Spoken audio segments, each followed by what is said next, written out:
Yes, Kenya. Tamu sana, tamu sana, tamu sana, yes. Things are getting more interesting, more lively, and more complicated. Yesterday, Parliament passed Finance Bill 2023, a bill that is clearly going to put more pressure on the already overburdened Kenyans as far as taxes are concerned. And in the coming weeks, Kenyans are going to find life more difficult than it is right now. And today, the budget has been read. Out of a 3.6 trillion budget, about 2.2 trillion Kenya shillings has been allocated to the executive. Though that's going to be the basis in our next analysis, where we are going to dig deep into details for Kenyans to understand what that means. In this video, I want us to listen to residents of Gikomba as they give out their views and sentiments about the budget. Listen to this. 30 utufahamishe jina lako na uweze kutuambia bajeti inaposomwa, wewe kama mwananchi unahisi vipi? Mimi kwa majina naitwa Jeni Wanjiro na nimekasirika sana sana sana sana kwa hii uchumi yenye tuko naye. Hata sasa ukiniongelesha sana nitalia mbele ya hawa. Kwa nini vijana wenye walikuwa wanafanya kazi mtaani walivutwa na walikuwa wanakuja wananunua kinyesa kama hii? Wana support mtu mwenye ameweka hii nini hapa. Unga imeongezwa, sukari hatujawahi ona sukari inafika kilo moja, kilo mbili shilingi 500. Hapa sijui tumefika Amerika, tunauawa kama vile mwenzangu amesema, tunauliwa kama vile Makenzi anaua watu kichini chini. Tunazikwa tukiwa uhai. Na wamama tumekasirika. Hii serikali penye inatupeleka kaburini. Inatupeleka hata sisi Shakahora, wanatupeleka kwenye ziwa la moto. Hatuitaki. Mulikataa Raila. Raila alikuwa mtu wa kwanza kulilia watu. Raila ndio mwenye kuongoza hii nchi. Mpende Those are residents of Gikomba.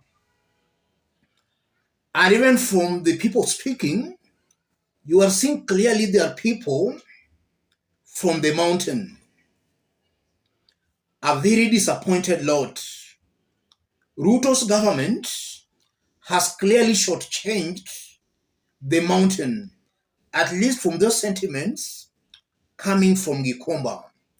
Only that KTN News has really killed the soundbite, but it's clear Kenyans across board, whether on the mountain, Kalenjin Rift Valley, across board Kenyans are very much annoyed with this government. I want us to dig deep into that for Kenyans to understand. If you are watching us but you have not yet subscribed, subscribe, give this video a like. Let's proceed. Yesterday, Taifa Leo published a survey that was done by 2 firms. And the survey reported that 93% of Kenyans are not happy with the finance bill, and they wanted Parliament to reject that bill. 93% of Kenyans. And Parliament yesterday passed the bill, and the so-called elected leaders, they passed that bill knowing fully well the ground was against that bill. So the elected leaders, they were weighing between the ground and William Ruto. Who should they pay their loyalty to? And they decided to pay their loyalty to William Ruto and not the people. In our yesterday's analysis, We dug deep into that. But one thing that I must remind Kenyans, members of parliament chose to pay their loyalty to William Ruto because they know Kenyans are politically naive. Kenyans love somebody oppressing them. They will make noise today, then in the next few weeks, they shall have forgotten. And the same politician oppressing them will come to them with some handouts, and they'll start praising that politician.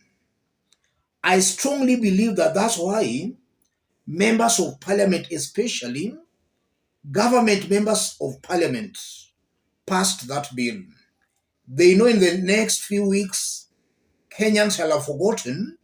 They'll take to them some handouts, and those Kenyans will start singing their praises. So they are taking advantage of that political ignorance from the people. I think it's high time Kenyans to realize that the moment Kenyans will wake up politically, their elected leaders will not take advantage of them.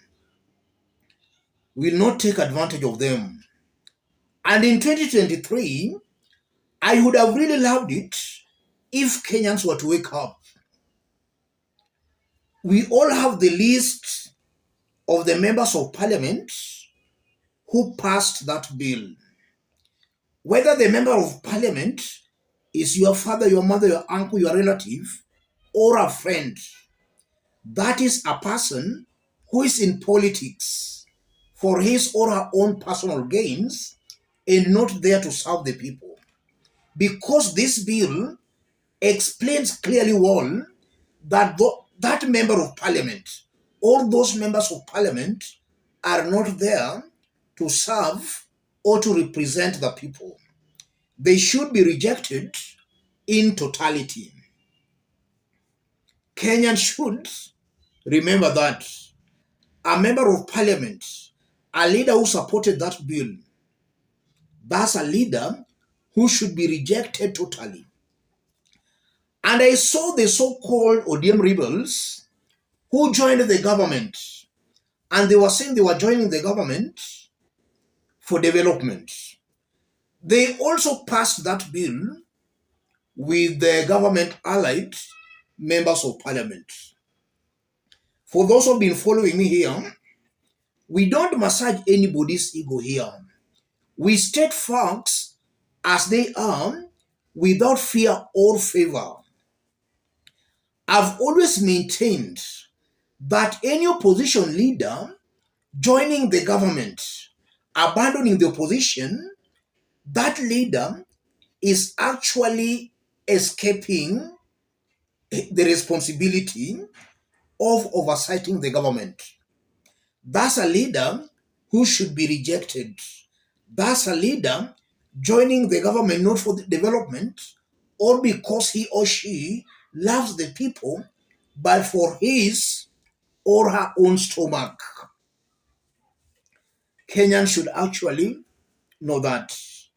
So as I conclude, Kenyans should be very smart this time around to know, to distinguish between leaders or other politicians who are in politics to make money and those who are in politics to represent their people.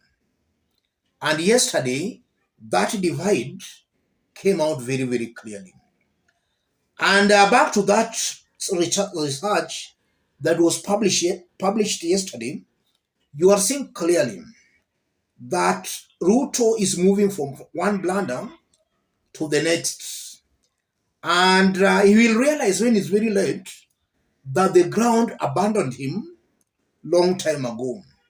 I know his trick here is to oppress Kenyans for maybe the first or second or third years. And then in the fourth and fifth year, he'll start now relaxing things. And his game plan here is that now as he relaxes things in his fourth and fifth year, Kenyans will start singing his praises, that Kumbe was doing something to benefit Kenyans in the long run. That ametumia killing. And that one we saw some weeks ago when we were told Unga was 150. He started bragging that it was just a brain power. That is the strategy here. Ruto in his fourth and fifth year most definitely start reducing prices of some of these commodities. And you'll see some Kenyans celebrating and thanking him that actually his taxes, or rather his strategy, is now yielding in the fourth and the fifth year. I know that's the strategy. Kenyans should know that in advance. Should that happen, or rather if William Ruto will be lucky to reach that time and he starts doing that, Kenyans should remember that that was a long con. That has been the trick all along. Let me stop it there, ladies and gentlemen. If you are watching us but you have not yet subscribed, subscribe, give this video a like. If you want to channel a contribution or your contributions to aid Nurdin undergo a kidney transplant, channel your contributions to the number below. Let's meet in our next analysis. Thank you. God bless you.